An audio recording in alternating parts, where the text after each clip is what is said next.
Apa kabar Wakita Galos? Selamat berjumpa kembali dalam program berita seputar iNews Sumsel. Di saat Anda siap beraktivitas di pagi hari, saya Mita Andani siap menemani Anda dengan berbagai berita dan informasi menarik hari ini, Senin 20 November 2023. Sajian utama hari ini antara lain, Jaksa tahan Dirut Perusda Muara Enim.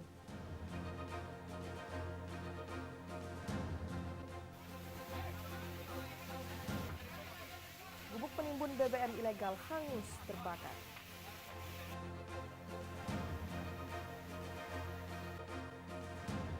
Siswa SD di Musi Banyuasin raih juara ajang kompetisi internasional. Pemirsa, inilah seputar iNews Sumsel selengkapnya. Kita awali dengan informasi pertama. Pemirsa, Kejaksaan Negeri Muara Enim kembali melakukan penahanan terhadap satu orang tersangka pelaku tindak pidana korupsi, yakni Direktur Perusahaan Daerah SPME bernama Nofrian Syargan. Tersangka dibawa ke lapas untuk dititipkan. Setelah melakukan serangkaian penyidikan terhadap dugaan tindak pidana yang merugikan negara, Kejaksaan Negeri Muara Enim akhirnya menahan Direktur Perusahaan Daerah Sarana Pembangunan Muara Enim. Tersangka diduga telah melakukan penyalahgunaan wewenang dengan memberikan penyertaan modal kepada salah satu perusahaan swasta tanpa sepengetahuan Dewan Pengawas Perusda dan Pemkab Muara Enim, dalam hal ini Bupati Muara Enim. Akibat tindakan yang dilakukannya, negara dirugikan sebesar 700 juta rupiah. Menurut Kasih Intel Kejari Muara Enim, pihaknya telah melakukan penyidikan dengan mengumpulkan data dan memintai keterangan dari banyak saksi. Selain itu, Kejaksaan juga meminta Inspektorat untuk melakukan audit. Selamat malam semua. Jadi pada hari ini, Rabu tanggal 15 November 2023, lebih kurang sekira pukul 21.25, jadi tim penyidik tindak pidana korupsi pada Kejaksaan Negeri Muara Enim berdasarkan surat perintah penyidikan Kejari Muara Enim nomor 3/LN-6/15/LNT-1/2023 telah melakukan rangkaian penyidikan terhadap perkara dugaan tindak pidana korupsi pada perusahaan daerah Sarana Pembangunan Muara Enim atau sering disingkat SPME. Saat ini tersangka sudah dilakukan penahanan 20 hari ke depan dan dititipkan di Lapas Kelas 2B Muara Enim. Dari Muara Enim, Edwin Syahsatria, iNews melaporkan. Usai ditetapkan tersangka, salah seorang mantan Ketua Harian KONI Sumatera Selatan Ahmad Taher kembalikan uang kerugian negara sebesar 250 juta rupiah ke tim Pitsus Kejati Sumatera Selatan. Tim pidana khusus Kejaksaan Tinggi Sumatera Selatan terima pengembalian uang kerugian negara dari salah seorang tersangka Ahmad Taher korupsi di Komite Olahraga Nasional Indonesia atau Sumatera Selatan. Penyerahan uang kerugian negara tersebut diserahkan oleh keluarga didampingi penasehat hukumnya ke petugas jaksa.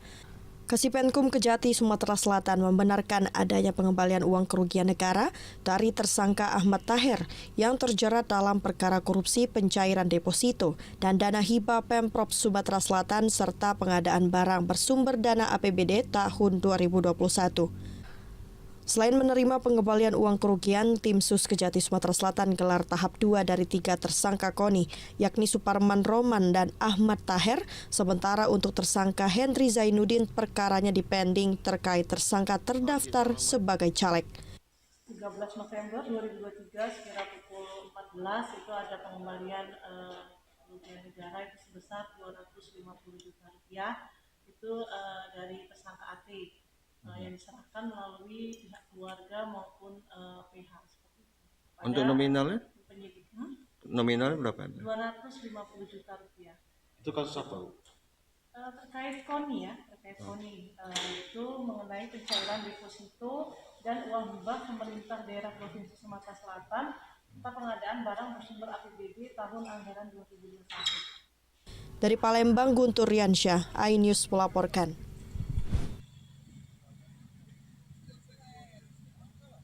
Sering terjadinya pemadaman listrik, puluhan pelanggan geruduk kantor PLN Cabang Batu Raja dengan membawa barang elektronik rusak dan papan bunga ucapan kekecewaan. Ya, alhamdulillah pada pihak Kapolres ya. Puluhan pelanggan mendatangi kantor PLN ULP Batu Raja terkait pemadaman yang sering terjadi di Kabupaten Ogan Komering Ulu. Bahkan, puluhan pelanggan tersebut membawa barang elektronik rusak akibat pemadaman yang dilakukan PLN setempat. Pelanggan PLN itu juga memberikan papan bunga ucapan atas tidak kepuasannya dengan kinerja PLN ULP Batu Raja. Para pelanggan tersebut mengungkapkan kekecewaannya terhadap PLN ULP Batu Raja yang dianggap telah memadamkan listrik secara sepihak. Mereka menganggap PLN Batu Raja tidak profesional dalam menjalankan tugas. Selain itu, para pelanggan mempertanyakan terkait kompensasi yang didapat dari pemadaman listrik tersebut. Terkait dengan kompensasinya tidak pernah kami berikan, tidak pernah ada di Batu Raja ini, karena padamnya pun padam bukan karena sistem kami yang ini, karena gangguan. Jadi dalam permen itu kalau terjadi padam karena penyebabnya gangguan, itu tidak ada kompensasinya. Iswandi mengatakan bahwa kompensasi akan diberikan jika pemadaman listrik akibat human error. Namun jika pemadaman listrik akibat gangguan yang bukan disebabkan oleh sistem PLN cabang Batu Raja, kompensasi tidak akan diberikan. Dikatakan Iswandi, meskipun ada kompensasi, pihaknya hanya akan mengajukan dan meneruskan data ke unit PLN yang lebih tinggi. Dari Ogan Komri Uluwidori, Agustino, iNews melaporkan. Pemirsa, diduga tidak memiliki izin pembangunan tower BTS Indosat, warga Desa Tanjung Besar, Kecamatan Mekakau Ilir, Oku Selatan dibuat resah. Tidak hanya itu, warga juga mempertanyakan kompensasi yang diberikan perusahaan untuk mereka tidak ada.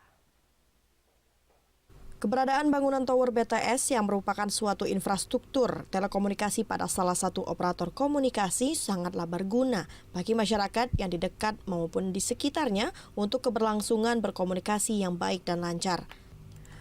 Namun keberadaan BTS Tower tersebut dianggap tidak layak dan berdampak merugikan masyarakat, serta apabila tidak memiliki izin sesuai aturan yang berlaku, hal ini jelas membuat keresahan bagi warga. Seperti keberadaan Tower BTS milik Indosat yang terdapat di Desa Tanjung Besar, Kecamatan Mekakau Ilir, membuat sebagian warganya resah. Pasalnya keberadaan tower tersebut diduga asal buat tanpa izin pemerintah daerah setempat dan mempertanyakan kompensasi yang diberikan perusahaan kepada warga yang berada di sekitar tower. Ya, sekedar kami minta pertanggungjawaban misalnya atas pendirian tower BTS Indosat ini agar ditinjau ulang kelayakan, terus itu sosialisasi tadi. Warga menuntut bila permintaan mereka tidak dipenuhi, maka akan beramai-ramai menghadapi Bupati Ogan Komri Ulu Selatan meminta agar pembangunan tower BTS Indosat dirobohkan kembali. Sedikitnya 40 warga berkumpul melakukan tanda tangan dan pengumpulan fotokopi KTP sebagai wujud warga yang merasa terdampak dari keberadaan tower BTS Indosat tersebut. Dari Oku Selatan, Teddy Hendrawan, iNews melaporkan. Sebagai salah satu partai yang berjiwa nasionalis dan berpegang teguh pada Undang-Undang Dasar 45 bahwa penjajahan di atas dunia harus dihapuskan, Partai Perindo menolak keras penyerangan Israel terhadap Palestina. Berikut liputannya untuk Anda. Memasuki acara yang pertama, marilah kita buka acara. Partai Persatuan Indonesia atau yang biasa dikenal dengan Partai Perindo memberikan perhatian lebih terhadap peristiwa yang terjadi saat ini, yakni penyerangan Israel terhadap Palestina. Kejahatan kemanusiaan ini membuat banyak negara dan lembaga, tak terkecuali Perindo, bereaksi keras akan tindakan tidak manusiawi ini. Dikatakan Ketua DPW Perindo Sumatera Selatan Februar Rahman, pihaknya dalam hal ini Partai Perindo mengutuk keras apa yang telah dilakukan Israel dengan tindakannya yang menyebabkan kekacauan dan keresahan di seluruh dunia dengan melakukan invasi ke Palestina. Dengan menggunakan syal bergambar bendera dan tulisan Palestina, rapat koordinasi Partai Perindo di Muara Enim terlihat berbeda. Dalam sambutannya, Februar menyatakan dengan lantang bahwa Partai Perindo tidak bisa mentolerir dan menilai apa yang dilakukan Israel sangatlah kejam. Partai Perindo juga sangat prihatin sekali bagaimana kekejaman Zionis, laknatullah Israel yang mengepung, yang perang dengan korban anak-anak dan perempuan yang luar biasa kejamnya. Dan ini adalah bagian keprihatinan kita supaya dunia tahu bahwa bukan rakyatnya saja, namun lembaga-lembaga resmi seperti partai politik pun ikut prihatin dengan kondisi peperangan di Palestina. Diharapkan kepada kader dengan pernyataan menggunakan simbol seperti ini semua mendukung apa yang menjadi pilihan partai. Partai Perindo melalui pengurus pusat sendiri telah memberikan bantuan kepada Palestina yang nantinya bisa digunakan untuk membantu warga Palestina baik itu di bidang kesehatan serta pembangunan fasilitas juga kebutuhan lainnya. Dari Muara Enim, Edwin Syah Satria, iNews melaporkan. Gubuk penimbun BBM ilegal hangus terbakar. Saksikan beritanya sesaat lagi.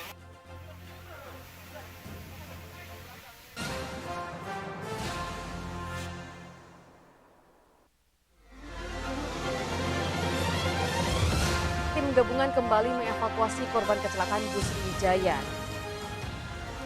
Pemirsa, polisi akan mengumumkan hasil uji balistik penembakan gedung DPR. Pemirsa, razia minuman keras di Tangerang, Banten diwarnai kejar-kejaran polisi dan beberapa pemuda mabuk.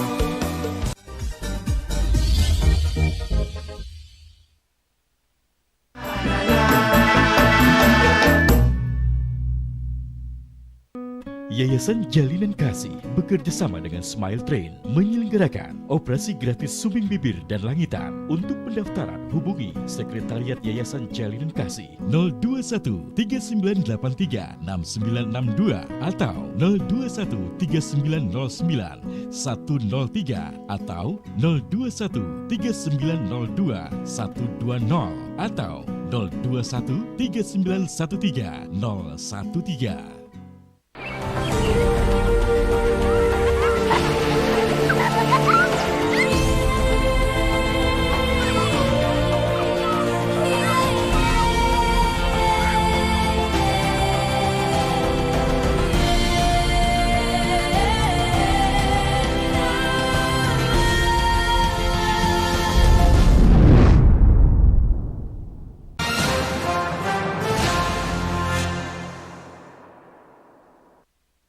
Terima kasih pemirsa, Anda masih bersama kami. Akibat tersambar percikan api dari arus pendek listrik, sebuah gubuk penyimpanan bahan bakar minyak jenis Pertalite di Palembang ludes terbakar. Beruntung tidak ada korban jiwa dalam peristiwa ini. Gubuk tempat penyimpanan bahan bakar minyak jenis Pertalite yang berada di belakang rumah warga di Jalan Gubernur Haji Bastari, Jakabaring, Palembang malam ludes terbakar. Menurut keterangan awalnya, warga melihat kepulan asap hitam disertai kobaran api dari gubuk. Tak lama berselang, api cepat membesar dan membuat warga panik. Petugas pemadam kebakaran yang mendapat laporan dari warga langsung ke lokasi dengan mengerahkan 5 unit mobil damkar. Petugas sempat kesulitan memadamkan api karena banyak bahan bakar minyak, namun api bisa dipadamkan 1 jam kemudian. Menurut keterangan Kasat Reskrim Polrestabes Palembang, kebakaran akibat percikan api dari arus pendek listrik yang menyambar 2 jerigen BBM yang akan dijual eceran. Memang betul ada kebakaran dan di sana kita temukan ada 2 drigen yang menyebabkan konsleting listrik yang menyambar ke minyak, di mana minyak itu Pertalite atau bensin, nah sehingga membuat api itu besar. Tidak ada korban jiwa dan luka-luka dalam peristiwa tersebut. Untuk kepemilikan minyak tersebut kini masih dalam penyelidikan oleh pihak kepolisian pidana khusus Polrestabes Palembang. Dari Palembang, Muhammad David, iNews melaporkan. Jelang pemilu 2024, Dinas Kependudukan dan Catatan Sipil Kota Palembang melakukan sistem jemput bola bagi pemilih pemula. Setidaknya 15.500 pemilih pemula dapat menggunakan hak suaranya pada Pesta Demokrasi 2024 mendatang. Berbagai bidang di lingkungan pemerintah Kota Palembang mulai bergerak sesuai tupoksi masing-masing guna meningkatkan partisipasi pemilih pemula pada pelaksanaan pemilu 2024 mendatang. Salah satunya seperti pihak Disduk Capil Kota Palembang. Kepala Dinas Dukcapil Kota Palembang mengungkapkan jelang pemilu data dari Dirjen Dukcapil terkait pemilih pemula di Palembang telah didapatkan yakni sekitar 15.500 jiwa yang belum memiliki KTP karena masih duduk di jenjang SMA. Dan saat pemilu tiba, usianya dinilai akan mencukupi untuk menggunakan hak suaranya. Terkait hal tersebut, Disdukcapil Kota Palembang sudah melakukan program jemput bola di 60 sekolah dan kelurahan-kelurahan guna melakukan perekaman bagi pemilih pemula yang usianya masih 16 tahun dan langsung melakukan pencetakan KTP bagi pemilih pemula yang usianya sudah 17 tahun. Kalau untuk data penduduk dengan kategori penduduk pemula ya sudah mencapai umur 17 tahun, kita sudah mendapatkan dari Dirjen Dukcapil. Jadi kita sudah turun kurang lebih 15.500. Jadi langkah pertama tentu anak-anak yang pemula ini kan ada di sekolah-sekolah. Kita sudah turun sekitar 60 sekolah SMTA.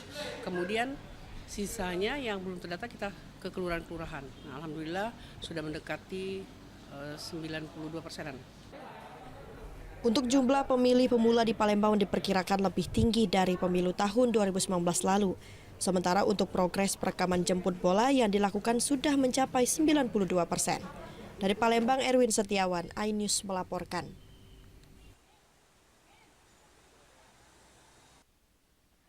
Ya pemirsa, seorang anak sekolah dasar di Musi Banyuasin, Sumatera Selatan berhasil meraih juara dalam ajang kompetisi internasional Mathematical Science Creativity Competition di Korea. Muhammad Novan Alfarizi mampu bersaing dalam bidang pembuatan megatronik tentang penanggulangan bencana. Disinilah Muhammad Novan Alfarizi bersama keluarganya tinggal sembari bekerja dan mencari tambahan untuk kebutuhan keluarga. Muhammad Novan, anak keempat dari pasangan Cendra dan Ida Riani, warga Kecamatan Sekayu, Kabupaten Musi Banyuasin, Sumatera Selatan. Muhammad Novan Alfarizi merupakan anak kelas 4 sekolah dasar di Kayuara Musi Banyuasin. Keahlian hingga membuktikan kemampuannya membuat robotik untuk penanggulangan bencana yakni baik untuk bencana banjir, kebakaran hutan dan lahan. Novan bersaing dengan 20 tim dari berbagai negara dengan keberhasilan meraih penghargaan sehingga menjadikan nama Indonesia bersinar di kancah internasional. Novan alhamdulillah masuk ke tahap nasional dan juga saat di nasional kita pelatihan dulu tentang 4D frame di Universitas Pendidikan Indonesia STEM Center UPI. Pelatihan workshop 1 hari dan keesokan harinya itu lombanya tingkat nasional dan Novan juga alhamdulillah menjuarai juara 3 di Bandung. Sebelum berangkat itu Pak ya? Sebelum berangkat dengan Kadis, Kepala Dinas Pendidikan dan Kebudayaan dengan Pak Iskandar. Mau mana ya Pak? Kita menang juara 3 kan. Kita lanjut bedak ke luar negeri. Nah langsung Pak Iskandar ngomong lanjut. Biaya apa-apa kan ditanggung kali. Dari Musi Banyuasin, Edi Lestari, iNews melaporkan. Demikian saja seputar iNews Sumsel hari ini. Terus saksikan program seputar iNews Sumsel setiap Senin hingga Rabu pukul 5.30 pagi, waktu Indonesia Barat. Saya Mita Andani, sampai jumpa.